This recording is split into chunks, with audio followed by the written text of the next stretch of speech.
आज 3 मई वार सोमवार है।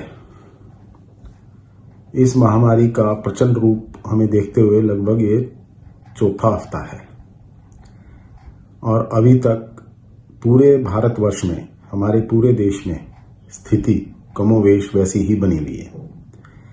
लगभग 4 लाख लोग रोज संक्रमित हो रहे हैं, जो कि सरकारी डाटा है। लगभग 3-3.5 हजार लोग रोज मर रहे हैं इस बीमारी से ग्रसित होकर के।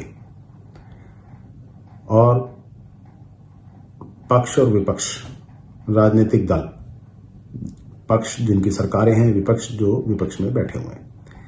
आप टीवी डिबेट्स देख लीजिए, सबके ऊपर लगातार वही आंकड़ेबाजी, वही शब्दों का घालमेल चल रहा है। कोई ये बताने को तैयार नहीं है कि हम इसके ऊपर कैसे कार्रवाई करेंगे, क्या कार्रवाई करेंगे। पक्ष कहता है जी ऑक्सीजन की कोई कमी नहीं है, राज्य सरकारें जो हैं उसको ट्रांसपोर्ट करने में नाकामयाब हैं, दवाइयां मिल नहीं रही हैं। वैक्सीनेशन का जो प्रोग्राम 1 मई से शुरू किया था 18+ लोगों के लिए, जिनकी उम्र 18 साल और उससे ऊपर है, उन सबको वैक्सीन लगेगा। इसके ऊपर जो कार्यक्रम शुरू होना था वो भारत के काफी बड़े क्षेत्र में शुरू नहीं हुआ है। क्योंकि वैक्सीन की कमी है, हॉस्पिटल्स में बेड की कमी है, ऑक्सीजन की कमी है, दवाइयों की कमी है, बाजार में दवाइयों की कमी है, कालाबाजारी हो रही है। खाली दवाइयों की कालाबाजारी नहीं हो रही है, खाने पीने की चीजों में कालाबाजारी होनी शुरू हो गई है। मैं आपको एक एग्जांपल देता हूं, आपने भी नोट किया होगा। डॉक्टर्स ने कहा कि इस समय आपको विटामिन सी की कंजप्शन ज्यादा करनी चाहिए, वो रिकमेंड कर रहे हैं सबको। तो आपने जब आप खरीदते हो तो नींबू का भाव देखा है? जैसे ही ये हवा फैली कि हाँ जी वो होना है, तो नींबू का भाव बढ़ गया, नारियल पानी का भाव बढ़ गया। अपॉर्चुनिस्ट है हम लोग। हम ऐसे समय में भी मौका देख रहे हैं कि कैसे हम ज्यादा से ज्यादा पैसे कमा सकें। दवाइयों की कालाबाजारी, ऑक्सीजन की कालाबाजारी जो चल रही है, वो क्या शो करती है, वो क्या दिखाती है? हॉस्पिटल्स में पेशेंट्स को कहा जा रहा है कि आप अपना गैस का सिलेंडर, गैस मतलब ऑक्सीजन गैस का सिलेंडर लेकर के आए तो हम भर्ती कर सकते हैं। ये कौन सा तरीका है? जब तक आपकी कोविड की नेगेटिव की रिपोर्ट और पॉजिटिव की रिपोर्ट नहीं है, ब्लड की रिपोर्ट नहीं है, आधार कार्ड नहीं है, वो आपको एडमिशन ही नहीं दे रहे। अव्वल तो बेड है नहीं, लेकिन जहां भी थोड़ा बहुत कोशिश करके या बेड मिलता है, वहां पे वो सब ये मांगते हैं। हमने पिछले जब अपना वक्तव्य आप सब लोगों के सामने रखा था इस वीडियो के माध्यम से, तब भी ये कहा था कि सरकारों को इस समय थोड़ा सा संवेदनशील होना पड़ेगा। नहीं हो रहे साहब, होने को तैयार ही नहीं है। आखिर क्यों? कल 2 तारीख थी, 2 मई, संडे। 5 राज्यों के जिनमें इलेक्शन हुआ था, जिनकी वजह से जहां पे कोरोना के प्रोटोकॉल्स की धज्जियां उड़ाई गई, हमारे देश के माननीय प्रधानमंत्री से लेकर के और नीचे तक, चाहे वो राज्य के मुख्यमंत्री हों, मंत्री हों, प्रशासन के लोग हों, कार्यकर्ता हों, पब्लिक हो, सब ने खूब खुल के उसकी धज्जियां उड़ाई। किसी ने मास्क, ज्यादातर लोगों ने मास्क नहीं पहना, सोशल डिस्टेंसिंग, फिजिकल डिस्टेंसिंग जो होनी चाहिए वो नहीं मेंटेन की गई, सैनिटाइजेशन तो किया ही किसने होगा। जिसके बाद से ये प्रकोप इतना तेजी से फैला है कि इसके ऊपर सोचना समझना आम जनता के लिए तो कम से कम बहुत मुश्किल है। कल रिजल्ट आ गए। जिस एक राज्य में हमारे देश के माननीय प्रधानमंत्री ने ताबड़तोड़ रैलियां करी, गृह मंत्री जी ने ताबड़तोड़ रैलियां करी और कई राज्यों के मुख्यमंत्रियों ने रैलियां करी, वहां वो हार गए, सरकार बनाने में नाकामयाब रहे। खैर, as a political party, as a राजनीतिक दल, हमें इससे कोई मतलब नहीं है। इलेक्शन होगा, कोई हारेगा, कोई जीतेगा।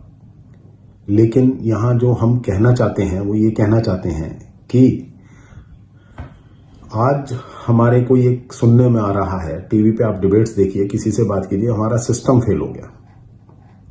हमारा सिस्टम फेल हो गया। हम जो करना चाहते हैं, क्योंकि सिस्टम में सब गड़बड़ हो गई। मैं यहाँ पे एक बात कहना चाहता हूँ, सरकार अगर कोई कंपनी में कोई भी एम्प्लॉय गड़बड़ कर दे, कुछ भी कर दे, तो उसकी जिम्मेवारी किसकी होती है? उसके मालिक की होती है, जबकि उसे पता भी नहीं होता कई कितने ही केसेस में कि उसके एम्प्लॉयज ने ऐसे गड़बड़ कर दी है। लेकिन उसका जिम्मेवार किसको ठहराया जाता है? उस कंपनी के मालिक को। अगर हमारा देश का सिस्टम फेल हो रहा है, हो गया है, जिसको माननीय न्यायालय भी मानते हैं और टीवी डिबेट्स पे पक्ष और विपक्ष दोनों के प्रवक्ता मानते हैं, तो इस सिस्टम का कोई तो हेड होगा, इस सिस्टम को कोई तो चलाने वाला होगा, कोई तो इसका मुखिया होगा। क्या देश का प्रधानमंत्री, माननीय प्रधानमंत्री जी इसके मुखिया नहीं है? क्या राज्य के चीफ मिनिस्टर्स, मुख्यमंत्री इसके हेड नहीं है? क्या राज्यों के चीफ सेक्रेटरीज इसके हेड नहीं है? क्या हर राज्य के अंदर जो चीफ मेडिकल ऑफिसर है वो इसके हेड नहीं है? देश के हमारे कैबिनेट हेल्थ मिनिस्टर, केंद्रीय स्वास्थ्य मंत्री, क्या वो इसके जिम्मेवार नहीं है? तो इन सब के साथ क्या होना चाहिए? क्या वही व्यवहार नहीं होना चाहिए जो एक कंपनी के में अगर कोई गड़बड़ हो जाती है और उसके मालिक के साथ होती है, तो क्या वैसे ही इन सब के साथ नहीं होना चाहिए वैसा व्यवहार? सोचिए आप। ये मैं प्रश्न आप सबके लिए छोड़ रहा हूं कि क्या हो रहा है। एक विषय और मैं आपका ध्यान आकर्षित करना चाहता हूं। आजकल आप घरों में हैं, लॉकडाउन है, थोड़ा अपनी सुरक्षा के लिए आप टीवी देखते होंगे। उस पर एक विज्ञापन आता है जिसमें वो कहते हैं जी आप अपने मोबाइल पे ये ऐप डाउनलोड कीजिए, एक गेम खेलिए, इसमें फिर वो एक डिस्क्लेमर दे देते हैं जी इसमें आपका पैसे का रिस्क है और इसकी लत पड़ सकती है, इसलिए सावधानी से खेलें। क्या ये सीधा सीधा जुआ नहीं है? हमारे समाज में जुआ को अच्छा नहीं माना जाता और सरकार सिर्फ और सिर्फ अपनी आमदनी के चक्कर में ऐसे ऐप्स को, ऐसे गेम्स को जो मोबाइल पे खेले जा सकते हैं उनको प्रोत्साहन दे रही है, एडवर्टाइजमेंट कर रही है। क्या सरकारों को ऐसे ऐप्स को बैन नहीं कर देना चाहिए? हमारे छोटे छोटे बच्चे तक उस एडवर्टाइजमेंट को देखते हैं और आज तो छोटे छोटे बच्चों के पास स्मार्टफोन्स हैं, तो क्या वो उसको ऐप को डाउनलोड नहीं कर सकते? क्या वो खेलना शुरू नहीं कर सकते? इससे क्या होगा? उन बच्चों में चोरी की भावना बढ़ेगी, वो सारा दिन उसके अंदर खेलते रहेंगे, सारा दिन लगे रहेंगे। उनको शारीरिक रूप से क्या वो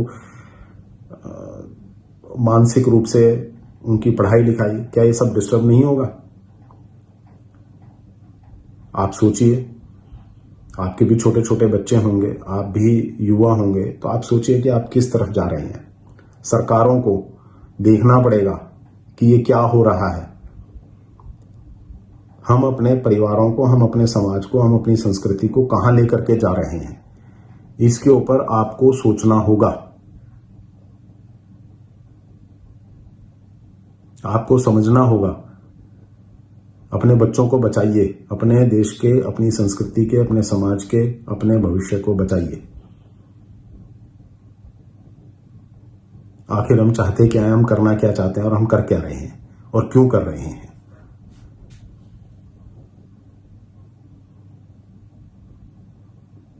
ये सरकारें कुछ नहीं करेंगी, ये सिस्टम कुछ नहीं करेगा, हमें ही कुछ करना है, ऐसा प्रतीत होता है।